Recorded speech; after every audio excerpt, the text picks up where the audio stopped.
Ud'u ila sabili rabbaka bil hikmati wal mau'izatil hasanah wajadilhum billati hi ahsan.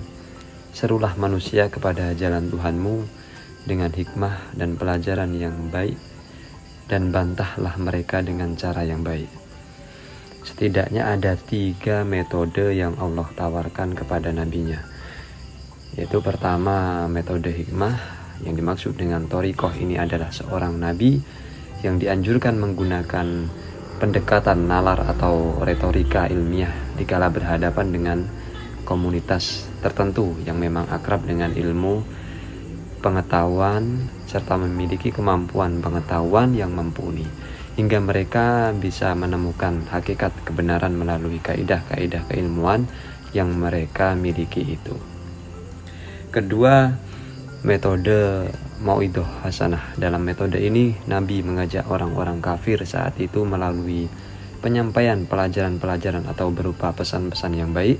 Kandungan pesan-pesan yang disampaikan Nabi dalam cara seperti ini lebih bersifat praktis atau amaliyah yang tidak terlalu teoritis seperti cara yang pertama.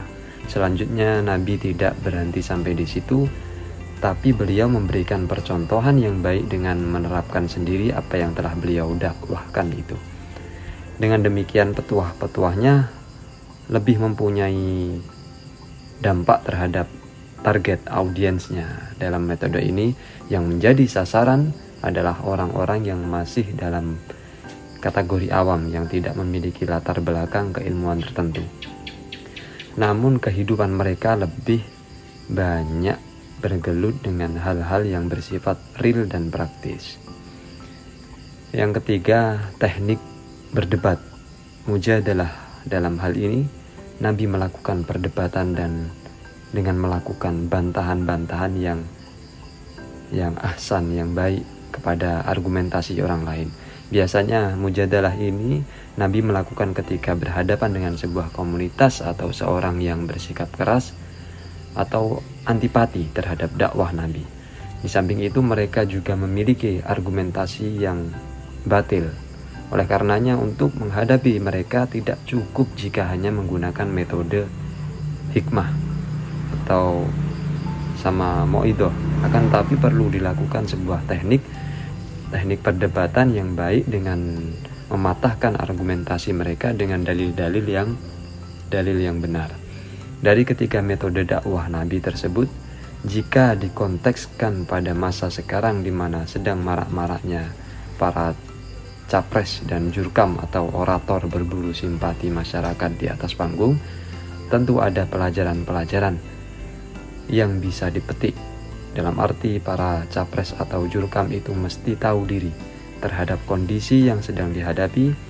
Jika yang dihadapi adalah komunitas-komunitas terpelajar, seorang capres mungkin perlu mengkampanyekan visi misi beserta program partainya serasional mungkin, lengkap dengan argumentasi pembenarannya. Atau jika perlu, seorang capres atau jurkam melakukan mujadalah secara baik jika memang hal itu dibutuhkan.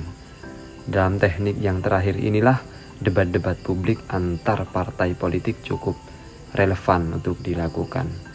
Namun berbeda jika yang dihadapi adalah masyarakat awam yang memiliki persentase mayoritas di negeri ini.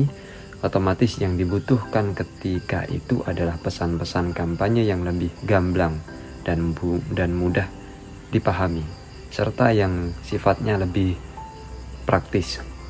Jadi, seorang jurkam atau tidak perlu terlalu muluk-muluk berorasi, kalau akhirnya hanya seperti nasi yang sudah basi, sulit dicerna oleh masyarakat awam. Oleh sebab itu, Nabi Muhammad sendiri menawarkan trik-trik, ya.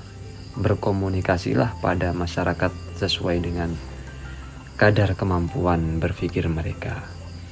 Begitu juga halnya seorang capres atau jurkam hendaknya tidak menyampaikan pesan kampanye yang bukan-bukan, seperti menjelek-jelekan lawan politik tertentu, ya, karena di samping itu melenceng dari pendidikan berpolitik. Juga mudah sekali menyulut emosi yang akan berdampak negatif. apalagi fakta di lapangan menunjukkan bahwa masyarakat awam sangat mudah diprovokasi dan jelas hal itu tidak dibenarkan karena merugikan orang lain. Hal utama yang perlu diperhatikan dalam kampanye adalah efektivitas penyampaian pesan politik. Jika ternyata pola kampanye di lapangan-lapangan terbuka tidak efektif untuk hal ini atau malah mudah menimbulkan dampak yang tidak baik, maka ada baiknya mempertimbangkan pola dialogis sebagai pola kampanye alternatif, di mana pesan-pesan politik akan lebih mudah diserap peserta dialog dan sangat minim menimbulkan efek negatif. Rabbij'al hada baladan amina. Semoga Indonesia dijadikan negara yang aman tentram. Amin ya rabbal alamin. Selamat berkampanye.